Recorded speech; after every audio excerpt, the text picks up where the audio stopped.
Hey, welcome to Second Thoughts. I'm your host, Hunter Reusche. And I'm your host, Ivan Ramos. And I'm Chandler. And today we're here to talk about the value of life. Ooh. Wow. Really deep topic.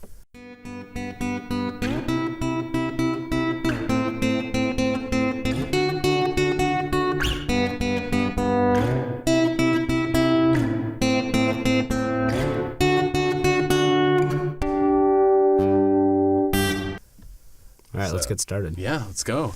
So this podcast is based upon after you watch a playlist that we made on YouTube instead of being the actual show, as well as this being for the playlist. It's also for an assignment for school. Yeah.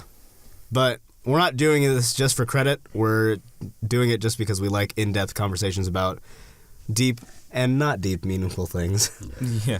Because sooner or later we probably would have done this. Yeah. This would have just been a thing we have done. Yeah. We're lucky that we could choose this as one of our topics. We're very egotistical and we like listening to ourselves. Oh, yeah. Yeah, that's it. Yeah. So without further ado, I guess we'll just hop right in. Oh yeah, by the way, if you haven't watched this playlist, stop listening. Yeah, now. go watch that Go now. watch the playlist. Spoiler alert. Spoiler alert. Later on, you should keep listening. Yeah. After you're finished with that playlist, come back Yeah. here at this moment. And for Miss Bealey and Miss Floyd, who will be listening to this, we will share the playlist with you, or just the words, because they're all four of them are speeches. Two of them are from the book, and two of them are from our own sources. Yeah. We'll give them to you so you can look at them. Yeah, we are doing 4 sources, even though we're supposed to do 3, because We're overachievers. yeah, sure. No, because Ivan needs 2 sources from the book, and we chose only 1 source from the book because that's what we needed. I could be wrong, but that's what I remember, and I'm too lazy to go back and check. So. Well, we got 4 sources now, so Hey. woo, yeah. Right. So we're gonna have fun talking about this. Woo. So let's start with the first one. So we'll talk about "Everybody Dies, But Not Everybody Lives" by Prince E.A.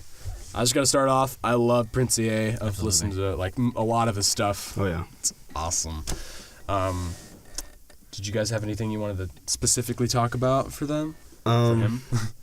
Just for those of you who don't know about Prince E.A., he's a rapper, but he raps with a rhythm, but it's not necessarily a song. It's like poetry. Yeah, it's more poetry than It's very beautiful symphonic. to listen to. Oh yeah, Absolutely. it really is. He has stuff from caring about the environment to the world to what we're about to talk about right now, which is kind of relating on the value of life, but more relating on to the existential value of life. Really. what do you plan on doing with it? Why should you, basically? Why life? Why life? Question mark. Yeah. So, did you have any specific quotes that you wanted to go over? Well, yeah. Here, let me see this. That's not the right one. I kind of. Okay, never mind. I kind of like how it kind of just opens up. It just goes, "It is not death most people are afraid of. It is getting to the end of life and only realizing that you never truly lived." Yes. Ooh. I find that so just deep and meaningful because it really opens up of not only what the topic is and what the video is actually called, but saying that don't fear death, fear not doing what you want to do before death. Yeah. You know? I mean, honestly, he's right. I feel like that's most people's fear, looking back on what you didn't do. Yeah, and then because you don't want your life full of regret. You want it to have lived to your fullest potential. I mean, unless you don't, which that's fine too, I guess. Yeah. Which this isn't like him telling you do this, do this, do this. It's do this because this is what you are meant. Do what you are meant to do. Another thing I really like about what he says in it, where is it? We have the things pulled up in front of us. It's about dreams. Lyrics? Yeah. I love this. He talks about Martin Luther King. Yes. He apologizes and says that he can no longer pretend that Martin Luther King had a dream, which is really something to say. Yeah. And he said that man never had a dream. That dream had him. which I find so profound. And he points out to say that people don't choose dreams. They choose you. Yeah, dreams choose you. And it's whether you want to grasp it and achieve it before the inevitable comes or not, you know? I just think that's... I feel like, it's definitely a bold thing to say. And I like that he says it because it makes sense, you know? Absolutely. I like the idea that Martin Luther King had a dream, air quotes. But, like, that dream did have him. It had a hold of him. It had a hold of his life, really. Exactly. It was what inspired him to be who he was. Mm-hmm. And, I mean, I just like the idea of having, like, dreams as an entity as itself. Like, I don't know, I just like that. Another thing I like about him is that he really adds on to what he says. Like, he starts out by saying what he wants to say, and then he goes into examples of it, but examples that you wouldn't really expect to feed into it. Like, after that, he goes into his airplane example. You know, oh, yeah. That was which good. I find phenomenal of him to be able to wrap it back around. He really likes to wrap things back around, you know, which really give it a deeper concept, you know. Like the plane, he says, like, people are always, you know, he talks to a pilot and says, like, the pilot says to him, like, people are always afraid of, like, flying. But then the pilot says, well, you know that planes are more dangerous on the ground. Mm-hmm. Because they will rust and have malfunctions. Yeah. And can no longer do what they are meant to do. Exactly. Yeah, because planes were meant to live in the air. And then he loops it around by saying, so if you never take off, that's the saddest loss of life, you know? We were meant to fly. Yeah. Like, he relates it to a person. You were meant to fly to achieve your dreams, but you will get harmed and your life will end quicker, really, which I honestly believe, you know, like, you have all these people who don't achieve their dreams, do nothing, you know, and then they fall into depression, and then they fall deeper down the rabbit hole, and could end up killing themselves, you know, because it's hard to live for something when there's nothing to live for. Yeah. You gotta find your happy place, your true purpose, your reason to why. You know? Exactly. Yeah. Why live? Mm-hmm. Why life is what we said. Yeah. Why life? Question mark. Exclamation point. Why life? Oh. Why life? Why? Did we have anything else we wanted to talk about? Universe. Oh yeah, the universe. Oh yeah. So he goes on to say, what does he say about the universe? It says, he said, here, I'll read it. Yeah. It says, getting a bit close. I was just really loud, Ivan. Uni meaning one, verse meaning song. You have a part to play in this song. So grab that microphone and be brave. Sing your heart out on life's stage. You cannot go back and make a brand new beginning, but you can start now and make a brand new ending. I read it like how he did it, man. Yeah. Snap. Poetry. Yeah. Wow. I've always wanted to sit on a poetry. Poetry reading. Like a slam poetry kind of thing? Yeah, man. Cool. I think it would be awesome. I would love to see him. I would love to meet this guy. Oh yeah, for sure. The way he wraps things around like that, like, and that's another true thing too. You know, you can't redo the past. You can't undo the past. That's what it is. But you could always start now. Yeah. But he's also saying don't wait. Yeah. Because that's irresponsible to yourself. Mm-hmm. You know. And I like that about starting now because I mean relating it to us and what we're doing currently is like, yeah, we're about to graduate high school. We're gonna go off into college, but like we're starting the whole podcast thing with second thoughts and fallback. Yeah, you know? We're starting now. Yeah, we're starting now. Spoilers: the fallback. We're gonna be having a YouTube show sooner or later. Soon. Yeah. Now. Now. Yeah. Not later. Yeah. Well, we can't talk about the value of life and then say, kinda. Oh kinda, yeah. Oh, kinda. Yeah. Yeah. Where is nice it? little Yeah, it was good. accidental segue. Hey, we wrapped it around. Hey. Yeah. Just like the reason Prince why EA. you will know if you watch this. He talks about kinda in a really cool way. Yeah. See, kinda is lethal. Yeah. See, kinda is lethal. You know what kinda is? There is a lot of kinda people. You kinda want a career change. You kinda want straight A's. You kinda want to get in shape. Simple math, no numbers to crunch. If you kind of want something, then you will kind of get the results you want. Wow. it's so it's so profound but so simple. Some of the most I actually said that before. Yeah. You know, some of the most simple things are the most profound. Yeah. I love that because then you can get extremely deep meaning out of something that's not hard to understand. Yeah. Exactly. And I think that kind of feeds us to, if we want to go from this one to the next article, that kind of feeds us into Segue. Alan Watts. Yes. Yeah. All right, so I guess we are going on to the next piece, next article. Which is called? Yeah, which is called What If Money Was No Object? It's a, I guess, speech by a man named Alan Watts. Yeah. Alan Watts is one of my favorite people ever. He was a British philosopher. That was kind of he died, I think, in like 1970. He was 73 or something. Yeah, he was a 20th century philosopher, and he was phenomenal. I actually saw him in a game. Yeah, his speeches were used in a recent game called Everything. Oh, right. Yeah, okay. which was really trippy because it kind of it went through life as he was explaining it, that which is the multiverses of like Stephen Hawking, how like you could keep zooming in to like a cell and then discover another universe, into an atom, into a quark, to, you know, it's like keeps repeating. But that's a topic for another time. Yeah. Yeah. Science. Science. Yeah.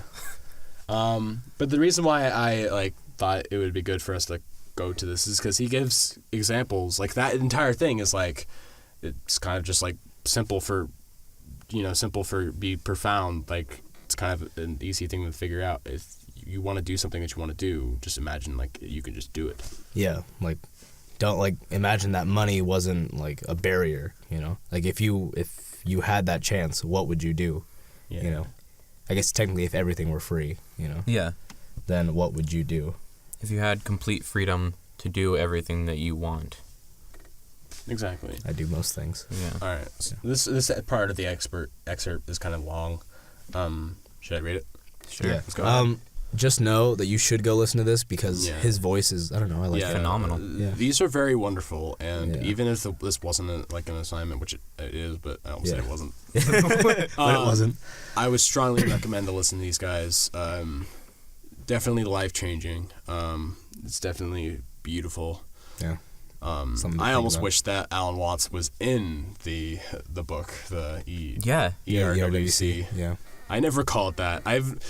Miss Bealey knows, or she might not know, I'm just skimming over it, but I've never once written ERWC on my paper. It's just English 4. Yeah, same. I just don't care. Like, it's fine. Who cares? Yeah, I don't think it's necessary. It's English. Exactly. I write it on my papers all the time because it's just 4 letters. I'm like, all right, whatever. Your work. Yeah, that's what people say, but I'm just like, English, I don't know. I guess I like writing Roman numerals. I don't know. Yeah, Roman numerals are fun. Oh, yeah. Okay. Star Wars. I'm going to read this now. Okay. So I asked the question, what would you like to do if money were no object? How would you really enjoy spending your life? Well, it's so amazing as the result of our kind of educational system. The crowds of students say, well, we'd like to be painters. We'd like to be poets. We'd like to be writers. But as everybody knows, you can't earn any money that way.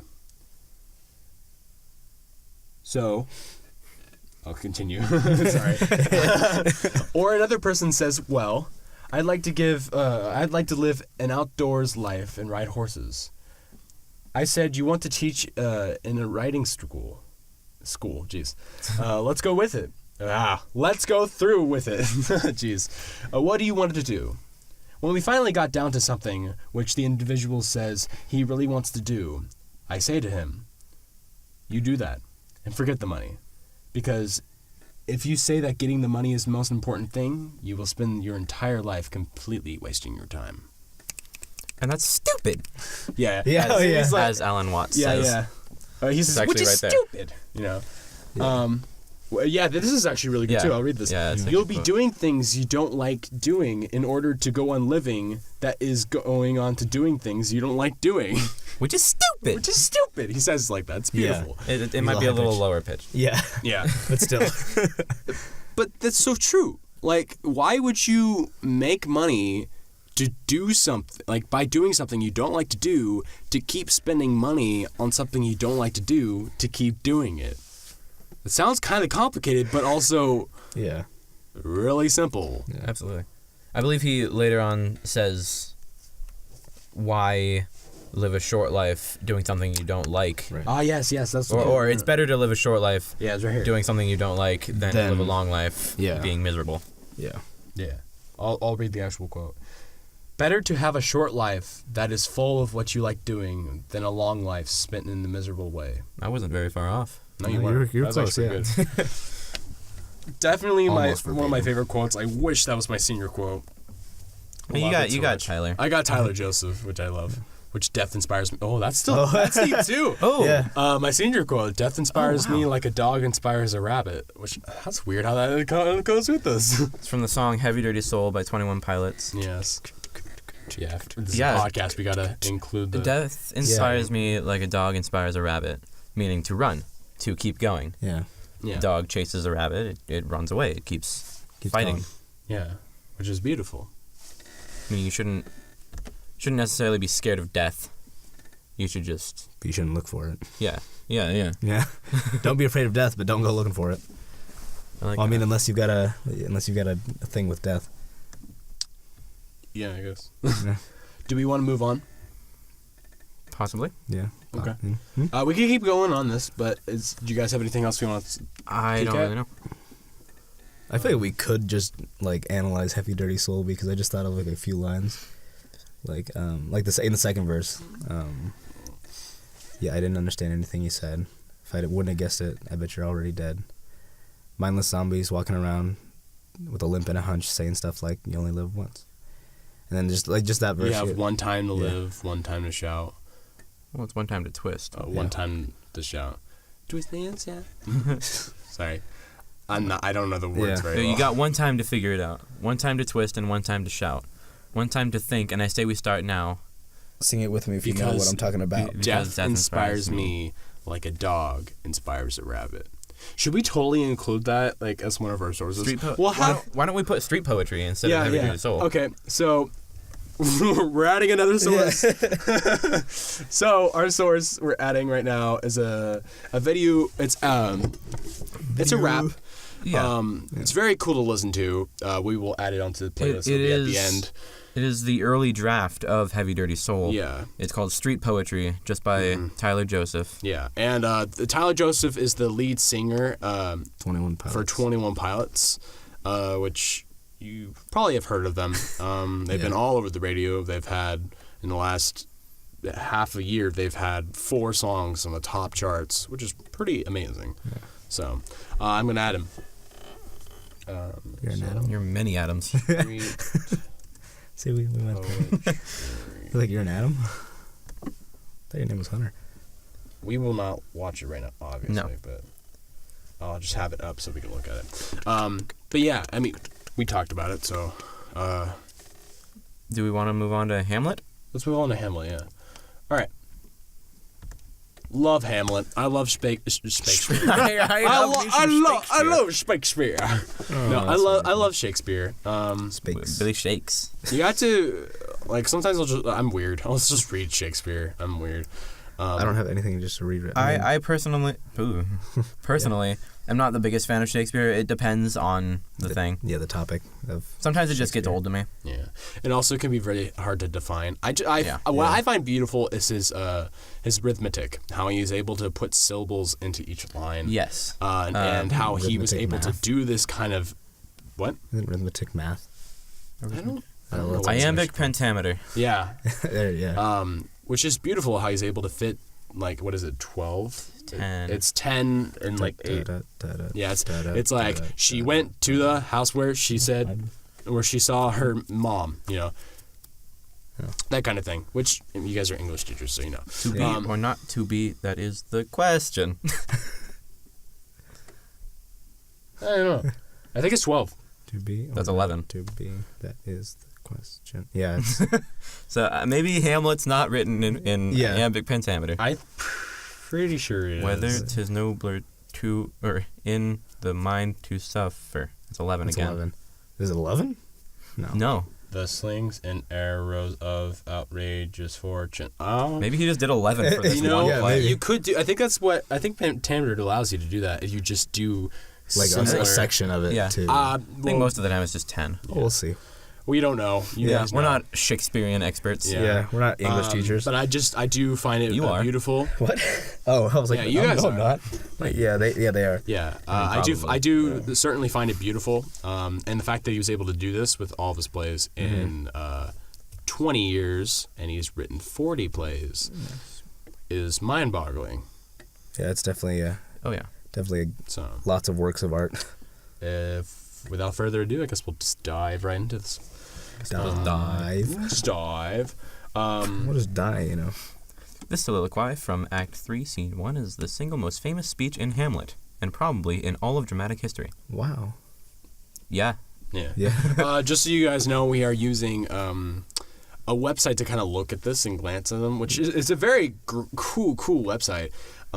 We haven't really Genius.com. Yeah. We'll do it for this one. That's where we get all our words and lyrics from for the songs and but we haven't really clicked on it yet. But what we were planning on doing, was saying our piece, our 2 cents about what we think about the actual words or lyric from each of the articles, and then they give everything that's highlighted in gray.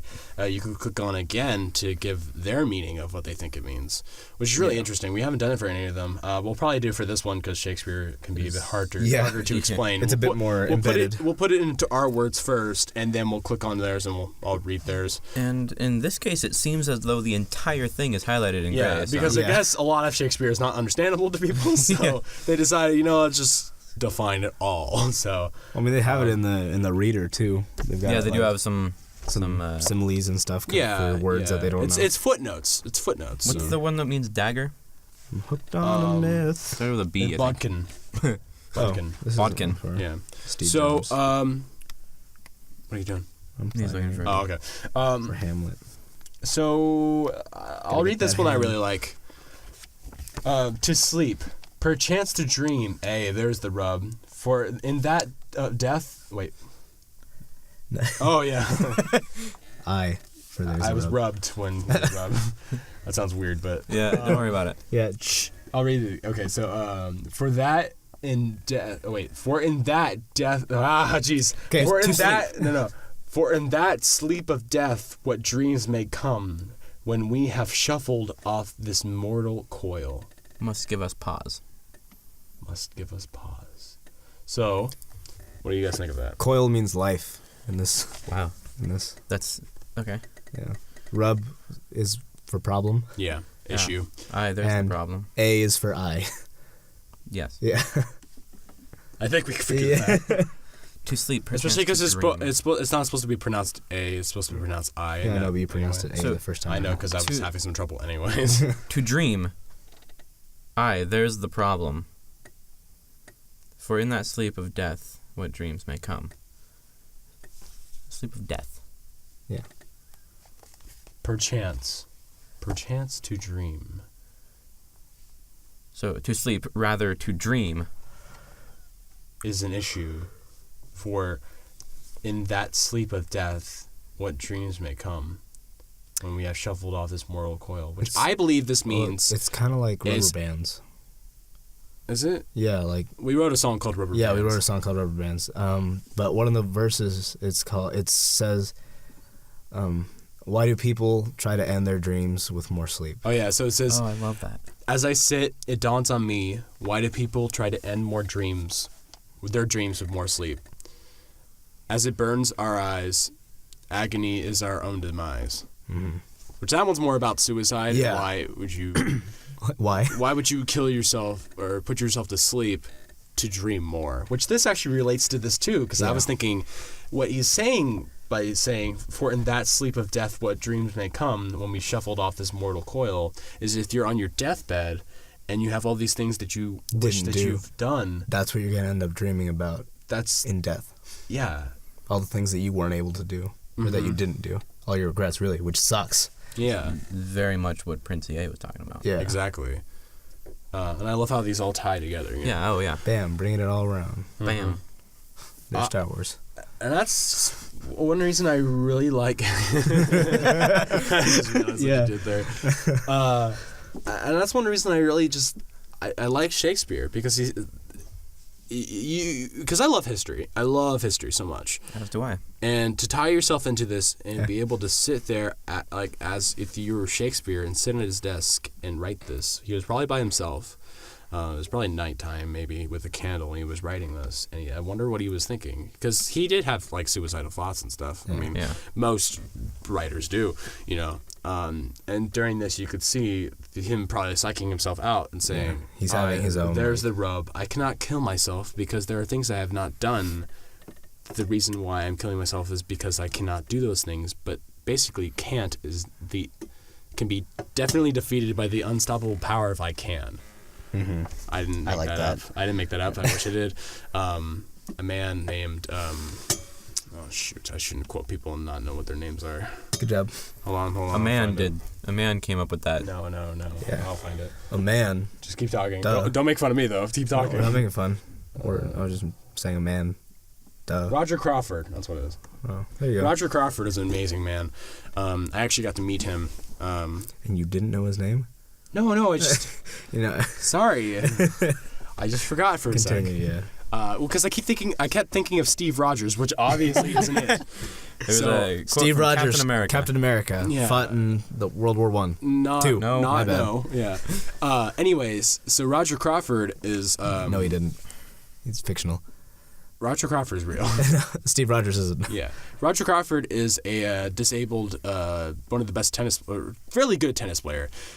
He has like 3 fingers on one hand and 2 on the other. He's disabled, but he's. Oh man, visuals are funny. Yeah. Sorry you couldn't see that. It's okay. Ivan was just really dumb. Yeah, but it was really funny. Okay.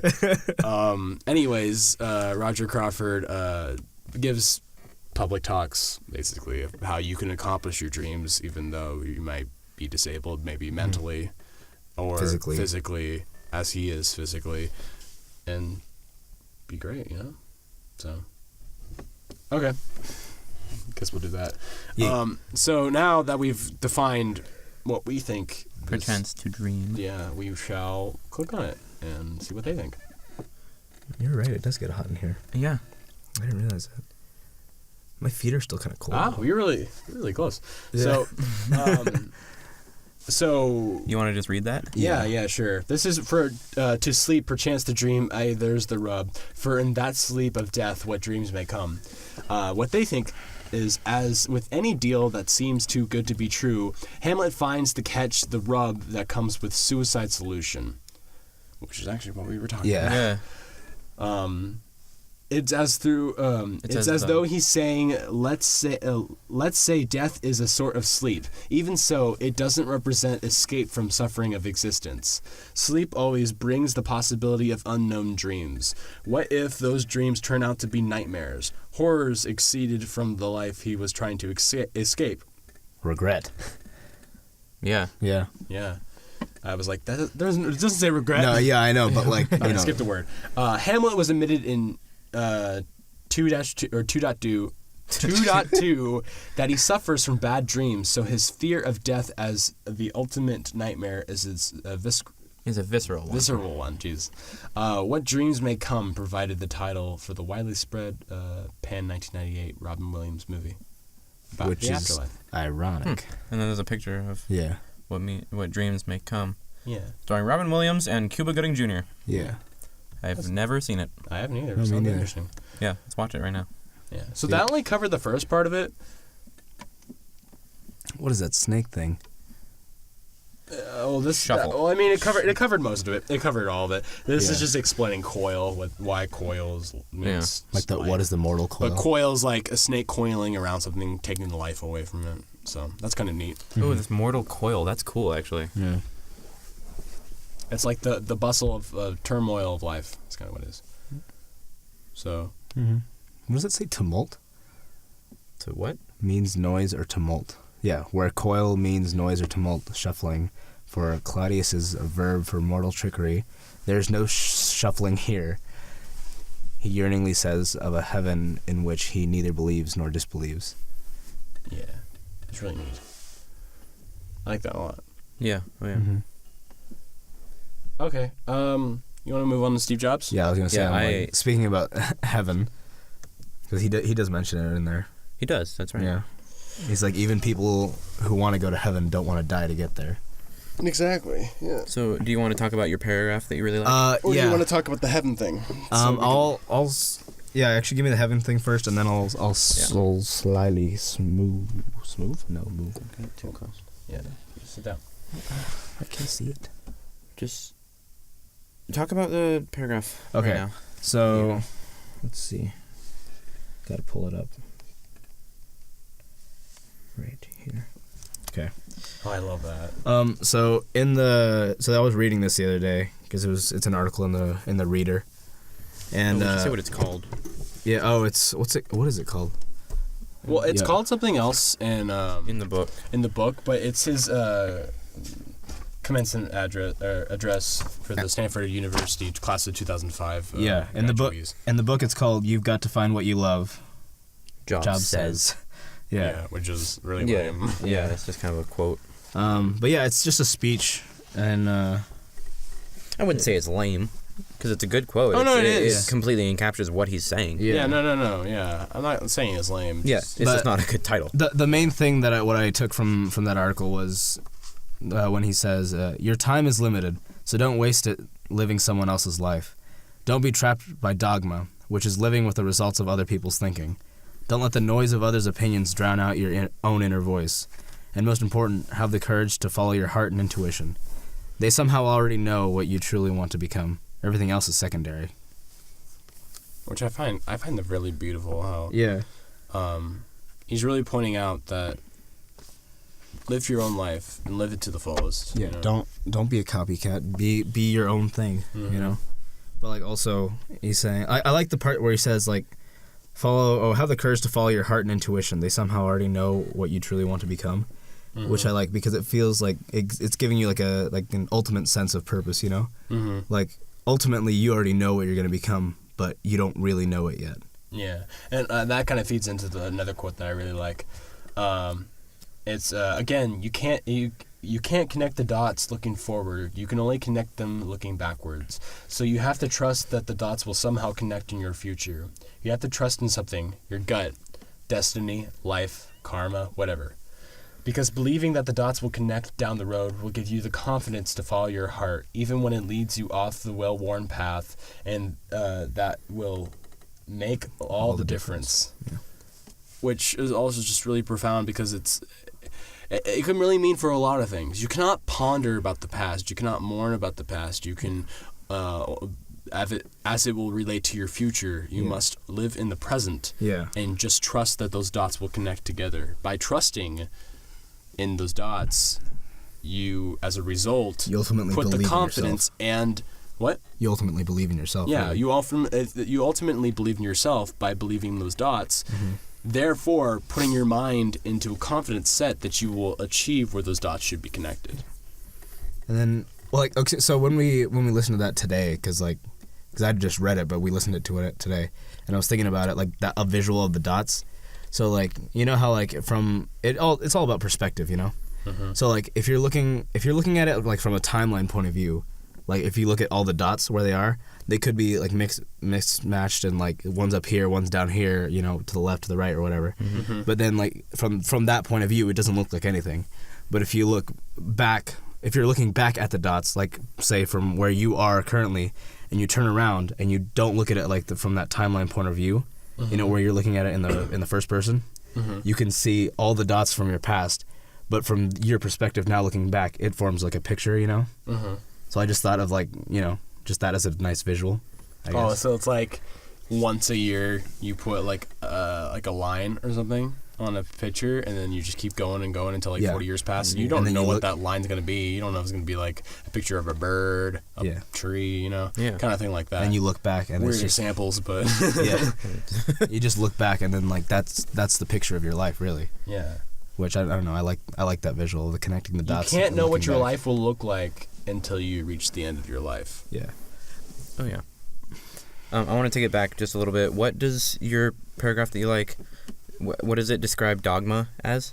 Oh, it describes dogma as living with the results of other people's decisions, I think, or something along those lines. I can't find the heading. It says, don't be tracked by dogma, which is living with the results of other people's thinking. It just made me think of a weird thing to think of, kind of, and I don't know if you're there yet, but in Star Wars The Clone Wars, there is a clone trooper named Dogma. Nope. And he is the one who, no matter what, even though he sees that General Krell is doing horrible things, he's treating the clone troopers as not people, he's the one who still sticks with him because he is the general. Oh. Because he is in charge, even though he sees that he's doing bad things. And by the end, he does end up not being on his side. Mm-hmm. I was just wondering if they named him Dogma for any reason. Yeah, specifically because of that. I don't know. I feel like that would be a thing. Yeah. Yeah. So what is it? It's living. Living with the results of other people's thinking. So yeah. Like you don't want to associate yourself with that, you know. Yeah. Like be, which eventually he didn't. He became his own thing. Yeah. Which is very much the verbatim. Yeah, like. Well, I can't find the quote. I've been looking. Somewhere in there. Really, I just to feed it right, just so I can explain it real fast. It's like no one wants to die to get to heaven. Like they want to get to heaven, but no one really wants to die to get there. You know, that's kind of what it was about. Yeah. But death is. Steve Jobs said it was like death is life's greatest invention, because it ultimately it gets rid of the old, and it brings in the new.